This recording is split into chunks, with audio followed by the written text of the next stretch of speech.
Halo, assalamualaikum warahmatullahi wabarakatuh. Bagaimana kabarnya? Semoga sehat sejahtera, damai selalu buat kita semua. Terima kasih.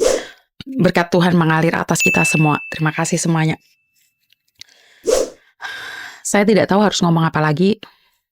Banyak kasus-kasus yang ada itu secara sadar tidak sadar itu saya tidak tahu siapa yang salah, siapa yang benar. Tapi dari beberapa kasus saya lihat mbak-mbaknya akhir-akhir ini banyak yang depresi ya.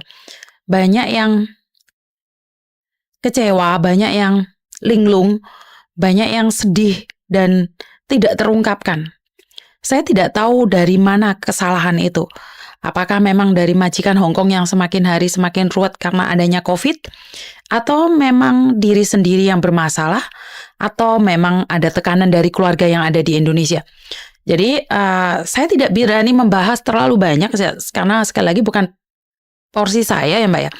Cuman yang saya sangat sayangkan adalah saat kita tidak mampu menjadi diri sendiri. Saat kita tidak bisa, apa ya,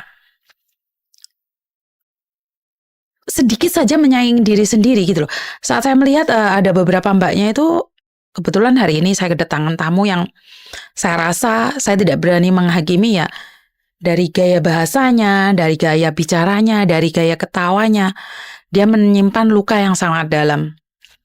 Bahkan dia sudah di Hongkong puluhan tahun. Saat saya menanyakan hasilnya, tidak ada. Semua sudah dikirim ke Indonesia. Nah, dari situ kan saya merasa sangat sangat sedih sekali, sangat sakit sekali.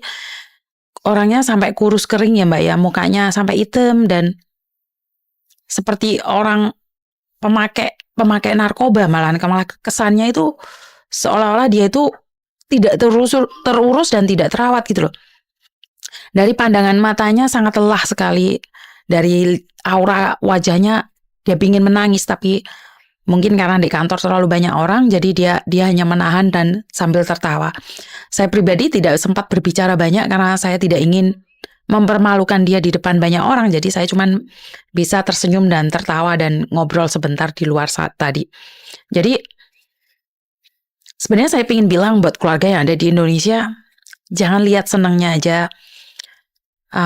Tahukah Anda gaji 4.630 kalau dikeruskan kurang lebih 8 juta. Dan sebagian dari saudara-saudara saya yang ada di Hongkong sini, mereka mengirimkan uang itu semuanya ke Anda.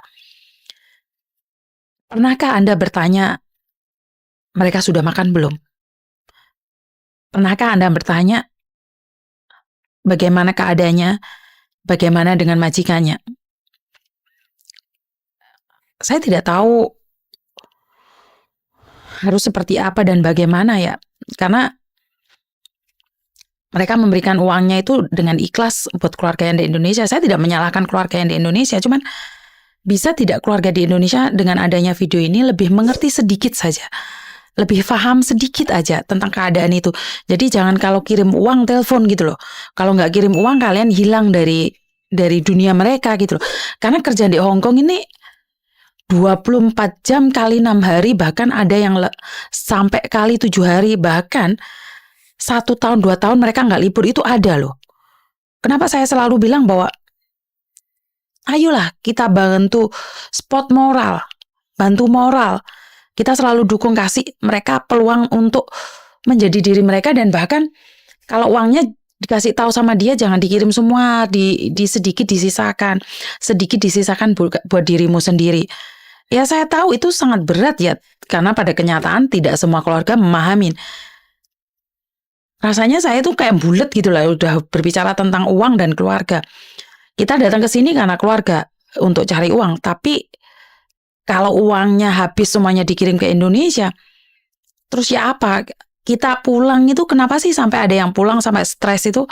Karena memang saat pulang tuh kecewa dengan hasil yang dia berikan. Jadi selama di Hongkong 6 tahun, 8 tahun, hasilnya nggak punya apa-apa. Hasilnya entek, hasilnya nggak karu-karuan. Karena itu banyak dari saudara-saudara kita yang malah stres akut dan akhirnya tidak tahu harus seperti apa dan bagaimana. Jadi saya menghimbau sama keluarga yang ada di Indonesia, bantuan moral itu sangat penting buat kami yang ada di Hongkong sini. Walaupun sekedar bertanya kabar kami, Itu sangat berarti bagi kami. Jangan biarkan kami sendiri. Kami sudah lelah. Kami ingin menangis. Tekanan itu kami dapatkan dari bos kami, dari lingkungan kami. Bahkan saat naik MTR pun kami itu dipandang rendah. Bahkan saat kami naik bis, pandangan sinis orang-orang sini itu sudah cukup menyakitin hati kami. Tapi kami akan merasa bangga, lelah kami akan lebih kuat jika sampean kabeh yang ada di Indonesia itu, keluarga yang ada di Indonesia itu memberikan dukungan moral. Perlu Anda tahu, kadang saat saya dan teman-teman saya yang ada di sini naik lift, semuanya adalah pembantu. Pandangan orang-orang sini melihat kami itu sangat rendah sekali.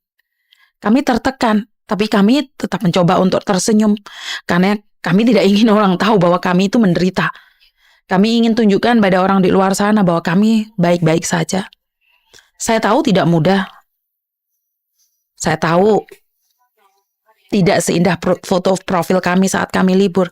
Kami tahu baju yang kami pakai tak seindah saat kami liburan. Tapi kami percaya bahwa kebahagiaan keluarga yang ada di Indonesia lebih penting.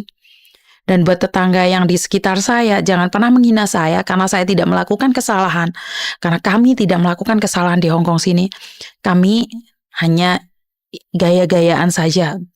Kami hanya makan seadanya saja. Baju kami bukanlah semuanya mahal. Baju kami ya kadang-kadang cuma $20, ya kadang-kadang $200. Jadi buat tetangga yang ada di luar sana, janganlah menganggap kami sombong saat kami bisa membangun rumah. Jangan menganggap kami sok kaya saat kami bisa membeli tanah.